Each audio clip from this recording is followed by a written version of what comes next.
The opposition spokesman on national security is insisting that resources are being withheld from the Financial Investigations Division FID to fight financial crimes such as money laundering.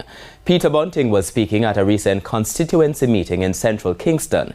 He indicated that the Integrity Commission report into the statutory declarations of Prime Minister Dr. Andrew Holness has been referred to the FID. That report was referred to the Financial Investigation Division. But what we have learned, not through this government, but through the International Narcotics Report that's published by the USA, is that the FID has been starved of resources.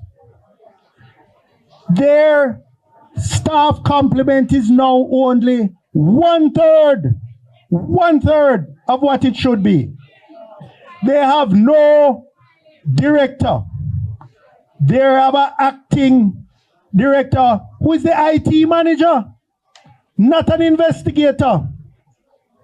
So what we see is that the organization has been stripped of staff and resources, and I leave you to draw your own conclusions.